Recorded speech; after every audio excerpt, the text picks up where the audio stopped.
뉴욕 증시가 사상 최고치 랠리에 대한 피로감을 보이면서 혼조세로 마감을 했습니다.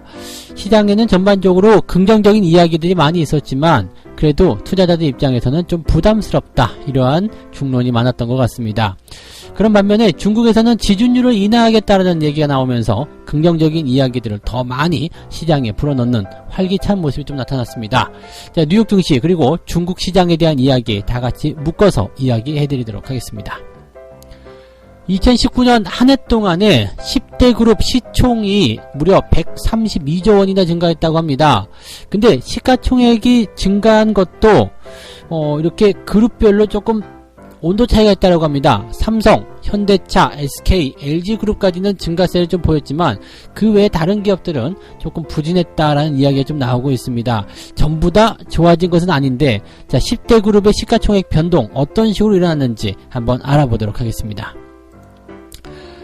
아이폰 11, 아이폰 11이라고 하죠. 이것이 이제 출시될 때만 하더라도 많은 사람들이 우려를 많이 했었습니다. 그래서 실제로 부품주들이 빚을 많이 보지 못할 것이다, 이런 생각도 많이 했었는데 뚜껑을 열어보고 나니까 대박이라고 합니다. 이 아이폰 부품사들의 어떤 주가 상승률이 굉장히 가파르게 올라갔고요. 최대 40% 이상의 상승을 보였다고 하는데 도대체 어떻게 된 일인지, 또 아이폰 11에 대한 기대감들이 계속 작용하게 되는 것인지 여기에 대해서 알아보도록 하겠습니다.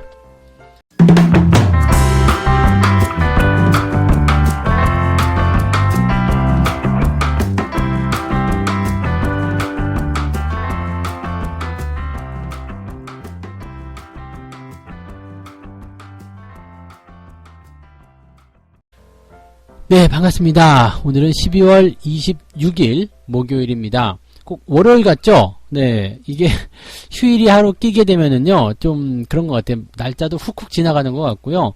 휴일 다음 날은 조금 뭐라 그럴까요? 월요일 같은 느낌? 그런 것들이 좀 많이 들어오게 됩니다. 그래서 조금 이제 늦어지는 그런 모습들도 많이 보이실 것 같아요. 사실 연말에는 그런 경향들이 더 많기 때문에 아무래도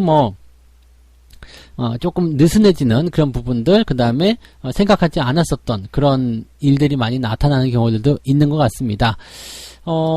올해 영업일이 이제 오늘까지 포함해서 3일 남았습니다. 26일, 27일, 30일까지 3일 남았고요. 그 다음에 오늘은 또 중요한 날이죠. 오늘까지 매수를 해야지만이, 보유를 하고 있어야지만이 배당을 받습니다. 그래서 배당을 받으실 분들은 오늘까지 매수를 다 완료를 해주셔야 되는 거고요.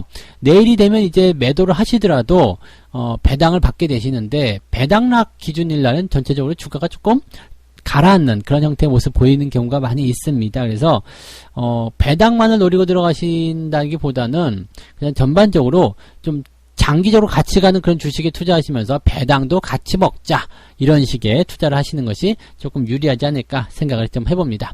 자, 어쨌건 이벤트가 많은 주말 시점이 될 것 같고요. 목요일 내일까지 해가지고 오늘 내일에서 주말에 이벤트 많은 시점이 될 거고요. 30날은 폐장일이기 때문에 거기에 대한 어떤 그 마무리에 대한 부분들이 좀 나타나지 않을까 생각합니다. 어쨌건 그래도 시장에는 기대감이 많기 때문에 여러분들 크게 걱정은 하실 필요 없겠다 생각이 드네요. 자, 첫 번째 뉴욕 증시 이야기 먼저 꺼내서 이야기해 보도록 하겠습니다. 크리스마스를 앞두고 나서 이제 뉴욕 증시는 약간 그 혼조 양상으로 마무리가 좀 됐습니다. 다우지수는 살짝 내려갔고요. 나스닥은 살짝 올라가는 모습이 좀 나타났습니다. 그래서 나스닥은 지금 열흘째 상승이고요. 사상 최고치 경신을 다시 했다, 이렇게 보시면 될 것 같은데, 일찍 끝났죠. 1시, 오후 1시에 조기 폐장을 했고요. 25일 날은 휴장을 들어갔기 때문에 지금 여러분들이 보고 계시는 이 미국 증시의 상황은 24일 날 있었던 조기 폐장의 모습이라고 보시면 되겠습니다. 자, 그래서 지금 보시면은 이제 미국 증시가 이렇게 된 부분들은 특별한 어떤 이슈가 있느냐? 전혀 그렇지 않습니다. 이슈 자체가 없고요. 미중 무역 분쟁에 대한 어떤 소식만이 간간히 계속적으로 좋은 이야기로 나오고 있다고 합니다. 그래서 지금 보면은 이제 조만간 미중 무역 협상에 대한 어떤 합의가 이루어지게 될 것이다. 네, 서명식을 가질 것이다. 그리고 그것을 빨리 끝내기 원하기 때문에 더 빨리 서명을 하게 될 것이다. 그래서 지금 시장에서 전망하기에는 다음 달이죠. 1월달 한 초반, 중반 정도까지 이 모든 것들이 마무리되지 않겠는가라고 생각이 되고 있습니다. 트럼프하고 시진핑이 서로 통화를 했고요. 그 다음에 계속적으로 이제 그 서로에게 양보하는 모습들이 계속 나타나고 있죠. 미국도 이제 12월에 매기로 했었던 관세를 일단은 철폐를 시켰고요. 그동안 매겼었던 것들 50% 감만을 좀 낮춰줬죠. 그렇게 된 부분이었는데 중국도 1월 달부터는 이제 미국산 제품에 대해서 관세를 좀 낮춰주는 그런 형태의 모습으로 가니까 뭐 지금으로서는 뭐 마찰이 일어날 만한 상황이 별로 없는 것 같고요. 일단 1차 협상을 무조건 마무리 짓기 위한 움직임이다라고 보시면 되겠습니다. 그렇게 된다면 시장은 이제 활기를 좀 띠게 될 테고요. 뭐 무역 분쟁의 2차전이라고 볼 수 있는 뭐 기술 이전이라든지 또는 그 지적재산권에 대한 이야기라든지 뭐 그 외적인 부분들에 대해서는 이제 미국과 중국의 이야기지 실질적으로 이제 무역적인 부분에서의 어떤 큰 긴장감을 조성하지 않을 겁니다. 그래서 전년도보다는 또 2018년도보다도 훨씬 더 살기 좋은 2020년이 되지 않겠는가 이렇게 생각이 됩니다. 그래서 2018, 2019년에 그런 부담스러웠던 부분들을 이제는 조금 헤쳐나갈 수 있는 그런 발판이 만들어지지 않겠는가 이렇게 생각이 되고 있습니다. 자, 그 다음에 이제 중국 쪽에서도요, 이런 움직임들 좀 빨리 보이고 있는 게 뭐냐면, 지금 중국 같은 경우는 무역 분쟁 때문에 경기가 굉장히 안 좋았었거든요. 경기가 안 좋게 나오니까 중국도 이제 시진핑의 어떤 그런 장기 집권이라든지 이런 쪽에서 힘이 조금 약해지고 있었던 상황이었단 말이죠. 요것을 빨리 극복하기 위한 그런 모습들이 좀 진행됐다라고 좀 보시면 될 것 같아요. 그래서 이번에 그 무역 분쟁을 잘 해결하게 되는 것, 그것이 바로 중국의 경제 성장률을 다시 끌어올릴 수 있는 방법이 되는 거고요. 경제 성장률에 지금 박차를 가고 있는 부분 중에 하나가 뭐냐면 이 정권을 유지하게 되고 결국에는 시진핑 정부가 시진핑의 어떤 권력이 중국을 잘 살게 해줬다라는 인식을 심어주기 위해서라고 보시면 됩니다. 그러다 보니까 이번에 그 리커창 총리가요, 실질 금리와 금융 비용을 인하할 수 있는 방법을 연구할 것이다 라고 얘기했습니다. 그래서 지준율에 대한 인하라든지 뭐 이런 기타 등등에 대한 경기 부양책들이 추가적으로 나올 것이다 라는 기대감이 좀 나오게 되는 거죠. 그러다 보니까 이제 중국 증시도 좋은 분위기를 계속 형성해 나가고 있는 그런 상황이 되었다라고 보시면 되겠습니다. 전체적으로 봐서는 이제 그 미중 무역 협상의 어떤 해소, 그 다음에 중국의 경기 부양, 이것들은 그냥 집중적으로 본다면 우리나라에게 좋은 소식으로 연결되는 그런 내용이다라고 보시면 될 것 같아요. 그래서 뭐 부담될 만한 이야기들은 별로 없다라고 보시면 되겠죠. 투자자들의 투자 심리는 굉장히 낙관적으로 변해 있기 때문에 뭐 연말, 그 다음에 다음 달을 넘어서서 연시 쪽으로 가는 것도 크게 어렵지 않을 것 같습니다. 그래서 주가가 조금 조정을 받는다고 하더라도 여기서 흔들리실 이유가 없을 것 같고요. 오히려 추세 자체는 강하게 우상향을 하고 있는 모습이기 때문에 주가가 좀 들어온다라면 건강한 조정 정도로 생각을 해주시는 게 좋지 않을까 생각합니다. 전반적으로는 뭐 부담은 없습니다. 그리고 경제 지표가 조금씩 부담감을 느낀다고 하더라도 어차피 지금 안 좋았던 부분이었고 이제 좋아지고 있으니까 앞으로 좋아지면 돼. 이러한 분석들이 지배적으로 나오고 있다는 얘기죠. 시장이 좋아질 때는 악재가 나오더라도 그것을 호재가 다 덮어버린다는 거 절대 잊으시면 안 되겠습니다. 지금 시장 상황이 그러하다라고 말씀을 드릴 수가 있겠네요. 그래서 시장 상황은 뭐 크게 걱정할 거 없이 긍정적으로 보시면 된다. 그 말씀을 드렸고요. 자, 두 번째 이야기로 가도록 하겠습니다. 두 번째 이야기는요, 삼성그룹, SK그룹, 현대차그룹은 모두 시가총액이 상승을 했다. 그리고 뭐 롯데 같은 경우는 이제 조금 부진을 했다 이런 얘기가 나왔는데 지금 국내 10대 그룹에 대한 어떤 시가총액 변동을 이 머니투데이에서 기사화 시켜가지고 이야기를 좀 풀어내고 있습니다. 이게 좀 재미있는 게요.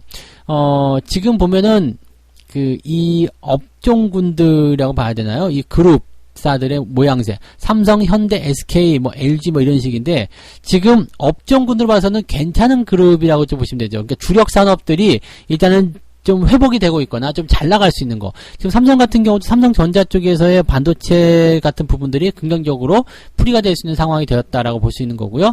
현대차 그룹도 마찬가지죠. 경기 민감주, 자동차 판매량이 늘어날 것이다 라고 볼 수 있는 거고요. SK도 하이닉스가 있을 테고요. LG도 가전제품, 휴대폰 시장 이렇게 보시면 됩니다. 근데 반면에 이제 롯데라든지 포스코, 한화 또는 뭐 그런 기업들 같은 경우는 그다지 썩 훌륭하지 못했다라고 보시면 되겠습니다. 즉 보시면은요. 화학부터 시작해가지고 이런 정유 이런 쪽, 뭐 아직까지는 좋지 않다라고 보시면 될 것 같아요. 그 다음에 철강 마찬가지겠죠. 포스코 들어가 있는 철강 이런 쪽도 썩 좋은 업황의 전환은 아니었다라고 보시면 되겠습니다. 그 롯데 같은 경우는요, 유통업 쪽이었는데 무역 분쟁에서 타격을 바로 받았겠죠. 크게 타격을 좀 받았을 테고요. 그 다음에 유통에 대한 부분, 뭐 전체적으로 경기가 좀 좋지 않기 때문에 영향을 좀 받았는 데다가 한 가지 더 보게 되면 이제 일본과의 관계가 조금 나빠지면서 불매 운동이 들어갔죠.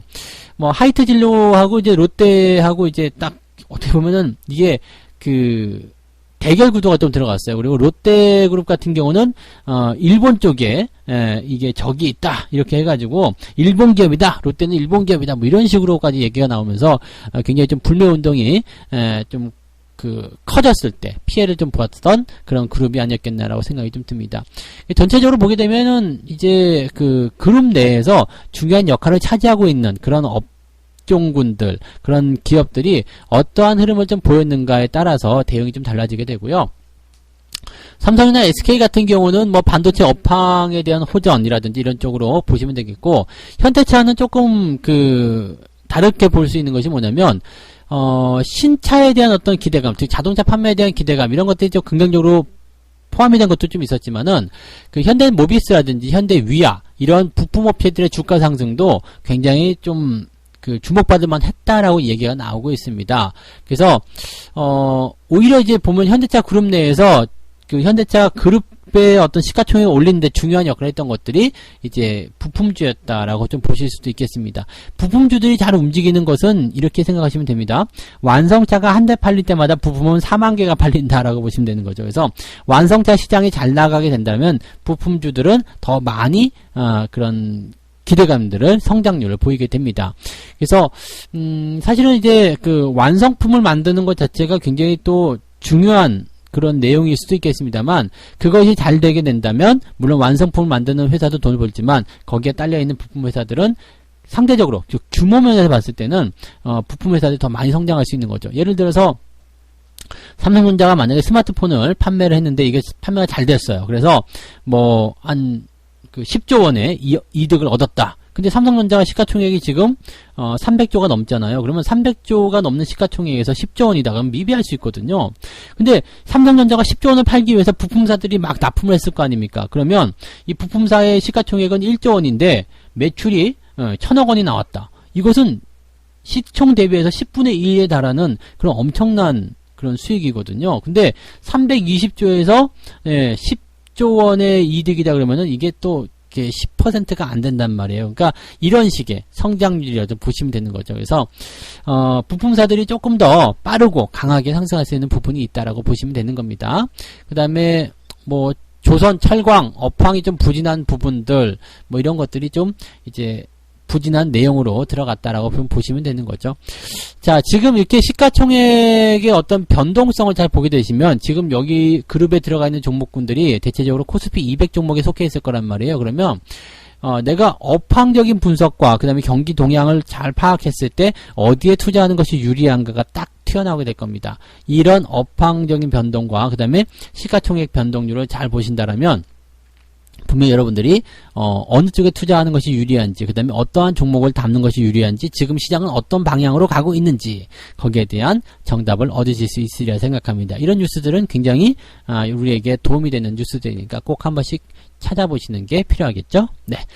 자, 세 번째 이야기 넘어가도록 하겠습니다. 아이폰 이야기 잠깐 해드릴게요. 아이폰 11이 출시가 됐는데 그게 좀 그 작년이었나요? 올 초였나요? 네, 이게 그 아이폰이 출시가 되면서 상당히 말들이 많았어요. 이게 9월에 출시가 된 거네요. 9월. 얼마 안 됐네요. 제가 방송한 지가 되게 옛날에 방송해드린 줄 알았더니 아니었군요. 제가 여름 정도, 그때는 날씨가 좀 더웠어요. 그때 아이폰 11이 출시가 된다 그러면서 아이폰 11에 대해서 제가 약간 안 좋은 이야기를 좀 해드렸을 거예요.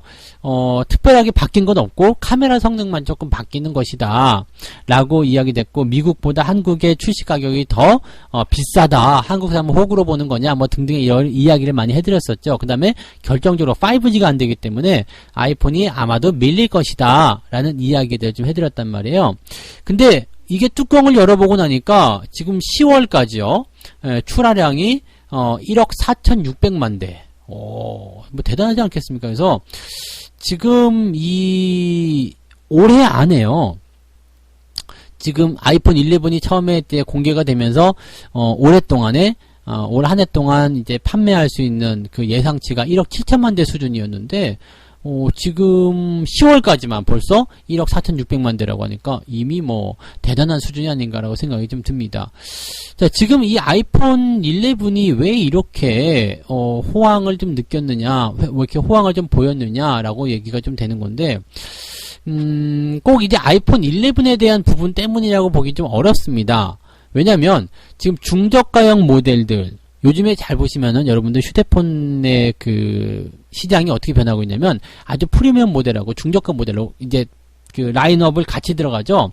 삼성 갤럭시 같은 경우도 뭐 노트 뭐 10이 있다 그러면은 A로 해가지고 좀 중저가 모델로도 A10 뭐 이렇게 나오잖아요. 그런 식으로 같이 나가는 거죠. 그러니까 기능을 약간 빼가지고 가는 그런 형태의 모습으로 가는데, 지금 아이폰 같은 경우도 이제 중저가 모델에 대한 어떤 수요가 계속적으로 존재하게 되면서 이런 것들이 이제 뒷받침을 좀 해줬다라고 좀 이야기가 되는 것 같아요. 그래서 아이폰의 판매량을 늘리는데 계속 도움이 되었다, 이런 식으로 가고 있는 것 같고요. 그 다음에 5G가 지금 아직까지 완벽하지 못하다라는 평가를 받고 있죠. 그렇다 보니까 LTE 쪽으로 그냥 아직까지는 쓰는 게 맞다, 이런 얘기들이 나오면서 아예 그냥 아이폰 11을 쓰자, 네, 이런 식으로 하는 거죠. 또 지금 출시 같은 경우도 지금 한 1년 정도, 이게 내년 연말께나 이제 아이폰에 대한 5G가 나온다고 하니까는요. 그렇게 되면 한 1년 정도 쓰고 휴대폰을 그 다음 해에 상황 봐서 바꾸자, 이렇게 될 수도 있는 거거든요. 그러다 보니까 이제 아이폰 11에 대한 그런 수요가 생각했던 것보다 많았다라는 것이 이제 중론이 되는 거죠. 방금 전에도 말씀 잠깐 드렸었지만은요, 이렇게 완성품이 잘 팔리게 되면은요, 부품사들은 어마어마한 또 성장률을 보이게 됩니다. 그래서 지금 국내에 있는 아이폰 부품사 기업들이 굉장히 강한 그 상승률을 보였다고 보시면 될 것 같고요. 뭐 더구전자, LG 이노텍, BH, 덕산, 네오룩스 이런 기업들의 주가 상승률이 상당히 많았다라고 좀 보시면 되겠습니다. 근데 여기에 언급되지 않은 그런 기업들도 많이 있죠. 그런 아이폰과 관련되어 있는 부품사들의 주가 상승률이 실질적으로 이제 많이 발생하고 있다라는 것은 우리가 좀 주목해 볼 만한 그런 내용이다라고 보시면 되겠습니다. 자, 이렇게 된다라면은, 네, 아이폰 죽지 않았어, 살아있네, 이런 얘기 나올 수 있다는 얘기죠. 그래서, 부품사 쪽에 어떤 그 기대치들은 높아질 수 있겠는데, 반대로 이제 경쟁 관계에 있는 LG라든지 삼성 이런 쪽에서는 조금 부담스러울 수 있다라고 우리가 또 볼 수도 있겠죠. 그래서 항상 그 어떠한 사건이 발생되게 되면요, 네, 좋은 점과 나쁜 점 이런 것들이 나오고 있기 때문에 이런 것들은 뭐 우리가 좀 참고해서 보시면 되겠습니다. 다만 이제 삼성이나 또는 이제 뭐 중국 쪽에 화웨이, 네, 그 다음에 우리나라 LG 뭐 이런 기업들 같은 경우는 이제 그 5G를 이용한 그런 폰들이 나오고 있기 때문에 애플 입장에서는 이 5G가 지금 상용화가 얼마나 더 빨리 되고 또 그 다음에 여기에 대한 품질이 얼마만큼 더 빨리 좋아지냐에 따라서 애플의 실적이 내년에도 계속 좋아질 수 있을 것인지 아닌지에 대한 부분을 생각할 수가 있을 겁니다. 그래서 애플은 어쨌든 내년 하반기에 5G가 나오니까 그 전에 삼성전자나 다른 쪽이 이겨먹으려면 애플에서 뭔가가 나오기 전에 무언가 시장을 장악하는 그런 필요성이 좀 필요하지 않을까 생각합니다. 저는 그래서 삼성전자에 대한 기대감을 좀 많이 가지고 있는데, 뭐 지금 화웨이 같은 경우는 일단은 뭐 아직 지적재산권에 대한 부분들이 완벽하게 끝나지 않았기 때문에 깡통폰을 만들고 있는 상태죠. 그 다음에 애플은 5G가 없어요. 그러면 삼성 쪽으로 몰릴 수 있다라는 그런 기대감이 나올 수 있거든요. 그래서 삼성 쪽에 대한 기대감, 그 다음에 그래서 삼성전자 같은 경우는 아마 2020년도 한 해가 반도체 업황 호전이라든지 기타 등등의 여러 주력 상품 쪽에서 좋은 결과를 만들어내는 그런 시기가 되지 않겠느냐, 이렇게 판단이 되고 있습니다. 참고하시면 좋겠네요. 네. 자, 그래서 오늘 세 가지 이야기 전달해 드렸습니다. 뉴욕 증시가 사상 최고 랠리 피로감 때문에 약간 혼조 상황을 보였다. 그런데 뭐 내렸다고 해서 많이 내린 것도 아니고요. 나스닥은 또 사상 최고치 보여줬기 때문에 시장의 분위기는 여전히 좋다. 그리고 이렇게 좋은 분위기 속에서 중국은 지진율을 인하하는 그런 어떤 카드들도 만지작거리고 있기 때문에 전반적으로 투자 심리가 계속 좋아지고 있다, 이렇게 보시면 되겠고, 경제지표가 살짝 안 좋게 나왔지만 나쁜 이야기들 그냥 한 방에 털어버릴 수 있을 정도로 시장 분위기는 좋은 편이다, 이렇게 보시면 되겠습니다. 자, 그 다음에 올해 10대 그룹의 시가총액 변동성에 대한 이야기가 나왔는데, 시가총액의 변동을 통해서 우리가 알 수 있는 것들은 어떤 업황이 잘 움직이고 있고, 어떤 업황에 대해서 우리가 투자를 해야 되는지, 또 어떤 업들은 피해야 되는지, 그런 것들을 알 수 있다고 말씀드렸죠. 그래서 이런 것들을 좀 잘 참고하시면서, 이런 투자에 대한 어떤 다변화, 그 다음에 투자를 어디다 해야 되는지, 그런 것들을 생각해 보시는 것도 좋은 투자의 방법이 되겠습니다. 그 다음에 아이폰 출시에 따라서 처음에 어떤 전망은 별로였는데 뚜껑을 열어보니까 나쁘지 않았다, 이런 얘기 나오고 있죠. 이런 것들이 이제 생각했던 것과는 좀 다른 어떤 결과물들이 나왔었다. 즉 5G의 통합 품질이라든지 또는 중저가 폰의 판매량 증가, 이런 것들이 전체적으로 좀 아이폰 판매에 좀 힘을 실어주지 않았나 생각됐는데, 뭐 그럼에도 불구하고 삼성전자에 대한 기대치는 아직 높은 편이다라고 봐주셔도 될 것 같아요. 화웨이나 또는 애플 이런 정도가 이제 가장 큰 라이벌인데, 화웨이는 지금 현재 아직까지는 깡통폰을 만들고 있는 상태고, 아이폰 같은 경우는 뭐 아시겠지만 5G가 나오지 않았기 때문에 2020년 한 해 정도는 삼성전자가 조금 더 주름 잡지 않겠는가, 이렇게 예상을 한다라고 말씀을 드렸네요. 자, 이제 책 한 꼭지 읽고 마무리하도록 하겠습니다. 매일매일의 생활이 모여서 경제를 이루고 있다. 경제 운운하면서 어려운 공부를 할 시간이 있다면 그 시간에 사람들의 생활을 관찰하는 편이 훨씬 현명하며 경제를 더 잘 실감할 수 있을 것이다. 월가의 어떤 매니저는요, 아내의 장바구니가 나의 주식 투자 스승이다라는 이야기를 했습니다. 무슨 얘기냐면 아내가 시장에서 장을 봐오는 그 제품들을 연구하는 거, 그 제품들을 만드는 기업들을 연구하는 거, 그것이 바로 주식 투자를 잘하는 길이다라고 했습니다. 뭐 몇 년 전이었던가요? 이제 롱패딩이 유행할 때 롱패딩을 만드는 회사들이 확 떠오르는 부분이 있었을 겁니다. 사람들이 그런 유행에 민감한 그런 부분들도 있단 말이에요. 그러니까 경제에 대해서 어려운 용어나 어려운 단어나 어떤 그런 법칙들을 공부하는 것보다는 사람들의 생활을 연구하고 살펴보는 것이 오히려 더 도움이 될 때도 있다라고 보시면 되겠습니다. 저도 정말 몇 년 전에, 한 5, 6년 전인가요? 이 터닝맥 카드라고 혹시 아세요? 아이들 장난감. 그거 가지고 돈을 많이 번 적이 있었죠. 투자를 통해서 돈을 많이 번 적이 있었는데, 그런 거죠. 아이들이 터닝맥 카드에 다 미쳐 있어. 그러다 보니까 그 터닝맥 카드를 만드는 회사가 손오공이라는 회사였는데, 그 회사에 주식을 그때 사들여가지고 100% 넘게 2배 이상 남겨먹는 그런 매매를 했던 적이 있는데요. 그런 것 같아요. 그런 것들 잘 살펴보시면서 주변에 있습니다. 여러분들 투자의 어떤 좋은 기준은 주변에 있다라는 거 꼭 명심해 보시면 좋겠습니다. 자, 오늘 여기까지 해드릴게요. 오늘도 여러분들 성공 투자하시기 바라고요. 저는 다음 시간에 다시 오도록 하겠습니다. 고맙습니다.